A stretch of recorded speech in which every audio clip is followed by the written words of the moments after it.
Inflasi atau inflation. Sebelum memasuki materi, teman-teman tahu nggak sih apa itu inflasi? Inflasi adalah kenaikan harga barang dan jasa secara umum dan terus-menerus dalam jangka waktu tertentu. Kenaikan harga dari satu atau dua barang saja tidak dapat disebut inflasi, kecuali bila kenaikan itu meluas atau mengakibatkan kenaikan harga pada barang lainnya.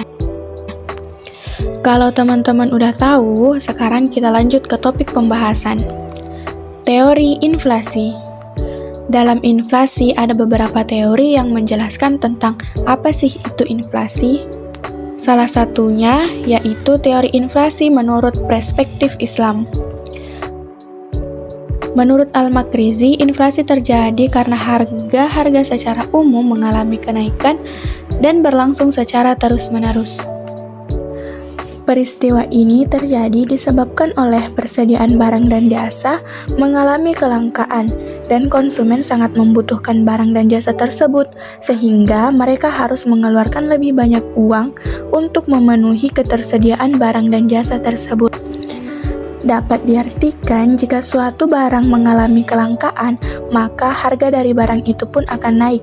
Dan jika itu terjadi, maka para konsumen akan mengeluarkan uang lebih untuk membeli barang tersebut.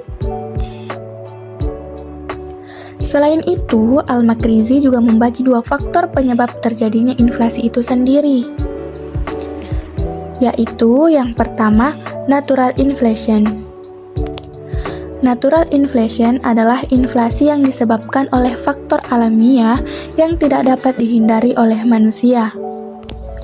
Dengan kata lain, inflasi ini terjadi karena adanya pengaruh dari alam, seperti bencana alam, yang mengakibatkan bahan makanan dan hasil bumi lainnya mengalami penurunan yang sangat drastis sehingga terjadi kelangkaan.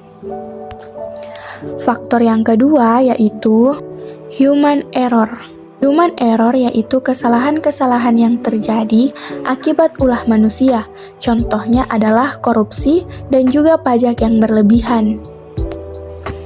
Teori yang kedua yaitu teori inflasi menurut perspektif konvensional. Ada beberapa istilah inflasi dalam beberapa buku ekonomi pada umumnya. Pada buku Nopirin diungkapkan bahwa inflasi adalah proses kenaikan harga secara terus-menerus. Setelah mengetahui apa itu inflasi, selanjutnya kita akan mempelajari dampak inflasi bagi kegiatan ekonomi masyarakat. Dampak yang pertama terhadap konsumen. Inflasi menyebabkan harga-harga yang dikonsumsi naik, sedangkan pendapatan masyarakat tidak mengalami kenaikan. Yang kedua, terhadap produsen.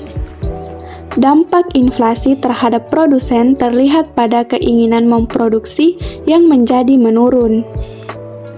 Dalam penanganan inflasi, sudah tentunya pemerintah harus tahu cara menangani inflasi.